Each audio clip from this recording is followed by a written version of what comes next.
Hello বন্ধুরা, আসসালামু আলাইকুম। আশা করি সবাই ভালো আছেন। আজকে আপনাদের দেখাবো কিভাবে এমএক্স প্লেয়ার থেকে কোনো ফাইল ডিলিট করবেন। ভিডিওটি শুরু করার আগে আমার চ্যানেলটি এখনও যারা সাবস্ক্রাইব করেননি, এখনই সাবস্ক্রাইব বাটনে ক্লিক করে বেল আইকনটি অন করে দিন, যেন পরবর্তী ভিডিওগুলো সবার আগে পেয়ে যান। তো কথা না বাড়িয়ে চলুন শুরু করা যাক। প্রথমে আমরা এমএক্স প্লেয়ারে যাব,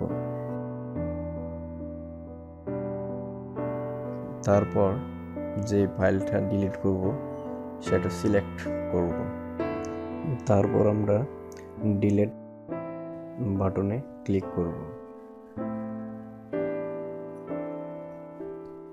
এখন আমরা ওকে বাটনে ক্লিক করব। যাদের এরকম বক্সে নোটিফিকেশন আসে তারা এখন ওকে বাটনে ক্লিক করব। ওকে বাটনে ক্লিক করার পর উপরে লেফট সাইডে 3 ডট মেনুতে ক্লিক করব। এখন আমরা এইচডি কার্ডে ক্লিক করব। এখন জাস্ট সিলেক্ট বাটনে ক্লিক করব।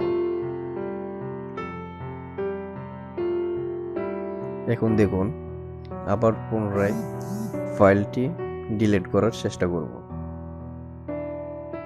দেখুন, ফাইলটি ডিলিট হয়ে গেছে। তো বন্ধুরা, আমার ভিডিওটি যদি আপনাদের কাছে ভালো লেগে থাকে, লাইক, কমেন্ট, শেয়ার আর সাবস্ক্রাইব করতে ভুলবেন না। আল্লাহ হাফিজ।